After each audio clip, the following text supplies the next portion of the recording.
מנכ"לית ארגון נשות השוטרים והסוהרים אביגיל שררה, אריאל קוטלר מה-GNF, מפקד שירותי הכבאות חדרה יששכר טועמי, ראשי רשויות, אורחים נכבדים. שנה חלפה מאז היום הנורא ההוא שלקח ממני את היקר לי. אומרים שברגעיו האחרונים של כל אדם גלומה תמצית חייו ואישיותו. ברגעיו האחרונים של ליאור הוא חש על הלהבות כדי להציל את חיי הלכודים באוטובוס. הוא לא חשב פעמיים, הוא לא היסס ולא חס על עצמו. כזה היה ליאור, מסור תמיד. כל חייו נהג כך. היו פעמים רבות כל כך שליאור כמעט נגע במוות כדי להציל אחרים.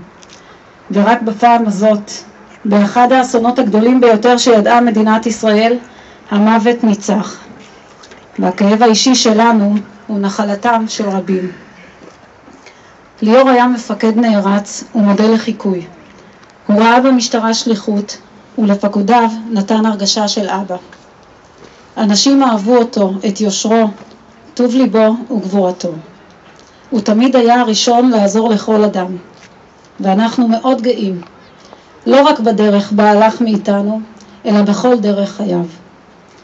כשנשאר בלב האש, נתן ביטוי לערך הנעלה ביותר, סיכון חייו והקרבה למען הגנה על אחרים, כי הוא היה קצין וג'נטלמן.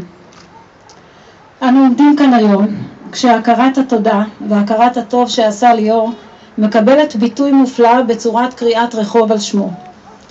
ההכרה בגבורתו והערכה הרבה לה זוכים מעשיו, יש בהם כדי להתנחם במחשבה שמותו לא היה לשווא, הגם שיכול היה להימנע.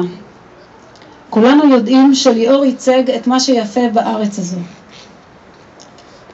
את ליאור לא נוכל להחזיר לחיים, אך את המורשת וגבורתו, את הרוח הזו ואת הנכונות הזו להטיל עצמך על הכף עד תום, את כל אלו נוכל לאמץ וליצור לעצמנו ולהנחיל לדורות הבאים.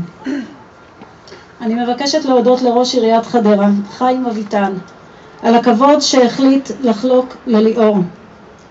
תודה למנכ"ל העירייה איקי צור, תודה לגבי שטרית, לאלי זרקה, ותודה מיוחדת מאוד למנכ"ל רדיו 90 FM אהרון אורגד על היוזמה והרעיון לקרוא רחוב על שמו של ליאור, ולבועז אורגד על התמיכה הרבה. תודה לכולם.